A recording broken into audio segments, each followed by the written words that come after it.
Isang aralin patungkol sa kaayusang panlipunan. Kapag nakatanggap ka ng papuri, siguraduhing tanggapin ito ng may kagandahang loob. Magpasalamat sa tao para sa kanilang papuri at ipaalam sa kanila na pinahahalagahan mo ang kanilang pagkilala. Maaari mo ring ibalik ang pabor sa pamamagitan ng pagpupuri sa tao sa isang bagay na nagawa niyang mabuti. Marami sa atin ay hindi marunong magbigay ng papuri. Imbes na ang kagandahan at kaayusan ang napapansin, laging nakikita ang kahit maliliit na kapintasan. Ang pagpuri ay kapartner ng pagiging mapagpasalamat. Kung tayo ay magiging mapagpasalamat sa mga bagay, biyaya at tao sa paligid natin, ay mapapansin natin mas magiging madalas ang pagbibigay natin ng papuri. Paano nga ba magbigay ng papuri?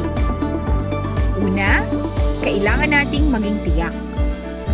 Kapag pinupuri mo ang isang tao, maging tiyak kung para saan mo siya pinupuri. Ipinapakita nito na binibigyan pansin mo at talagang pinahahalagahan mo ang kanilang mga pagsisikap. Ikalawa, maging tapat. Kapag pinupuri mo ang isang tao, siguraduhin na ang iyong papuri ay taos puso. Huwag lamang magbigay ng papuri dahil sa tingin mo ay dapat.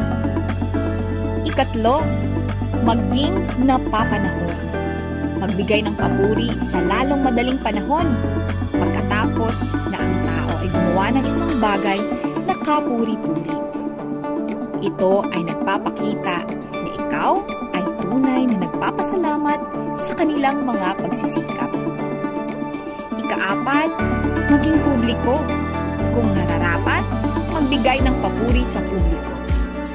Ipinapakita nito na ipinagmamalaki mo ang tao at nais mong malaman ng iba ang tungkol sa kanilang mga nagawa. Mahalaga rin na marunong tayong tumanggap ng papuri. Magpasalamat sa taong pumuri sa atin at ibalik ang papuri kung ito'y nararapat. Sa pagtanggap ng papuri, kailangan magsabi tayo ng salamat, ngumiti at makipag-eye contact. Huwag maliitin ang iyong mga nagawa at dapat tayo'y maging mapagbigay.